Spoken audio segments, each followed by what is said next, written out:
రైతు మిత్రులకు నమస్కారం. ఈరోజు ఏప్రిల్ 18వ తారీఖు 2026 సంవత్సరం.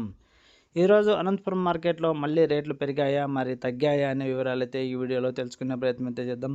అలాగే కాయలు కూడా ఎన్ని వచ్చినాయి అనేది తెలుసుకుందాం. ఇక లేట్ చేయకుండా వివరాల్లోకి వెళ్తే ఈరోజు అనంతపురం మార్కెట్కి ఇప్పటివరకు అందిన సమాచారాన్ని బట్టి 1200 టన్నులు చిన్నికాయలు అయితే వచ్చినాయి. ఇక రేటు విషయానికి వస్తే 8,000 రూపాయల తానించే మొదలైంది ఈరోజు. పొడికాయలు ఇవి వచ్చేసి కాయల్లో ఏరేసిన పొడికాయలు అంతకన్నా తక్కువగానే పోతూ ఉన్నాయి. అవి అయితే మెత్తగుండేటివి, ఈ చిన్న చిన్న మంగులు ఇలాంటివి అనమాట.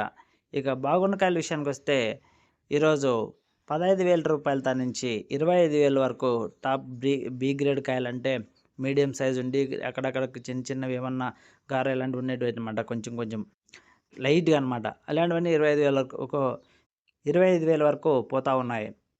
ఇక మంగులు వచ్చేసి ఈరోజు కొంచెం బెటర్గా 20,000 వరకు పోవడం అయితే జరిగింది టాప్ రేటు. నెక్స్ట్ వచ్చేసి టాప్ ఏ గ్రేడ్ కాయలు, ఇవి వచ్చేసి టాప్ కాయ 25,000 నుంచి 31,000 వరకు పోవడం అయితే జరిగింది. ఇక టాప్ రేట్ విషయానికి వస్తే ఈరోజు అనంతపురం మార్కెట్లో 33,000 అనేది టాప్ రేట్ అయితే వేయడం అయితే జరిగింది. ఇంకా ఏమన్నా అప్డేట్ ఉంటే ఎక్కువ, అంటే ఇంకా ఎక్కువ ఏమన్నా పోయినాయని ఇంకా కొద్దిసేపటికి ఏమన్నా తెలియతే మళ్ళీ మీకు తెలియజేస్తాను. ఇంతవరకు అలాంటి పరిస్థితి రాలేదు. వస్తే ఒకవేళ తెలియజేస్తాను. ఓకే ఫ్రెండ్స్, ఈ ఇన్ఫర్మేషన్ మీకు నచ్చినట్టయితే లైక్ కొట్టండి, షేర్ చేయండి, సబ్స్క్రైబ్ చేసుకొని వాళ్ళు ఎవరైనా ఉంటే చేసుకొని అయితే వీడియో చూడండి. Thank you for watching. జై హింద్.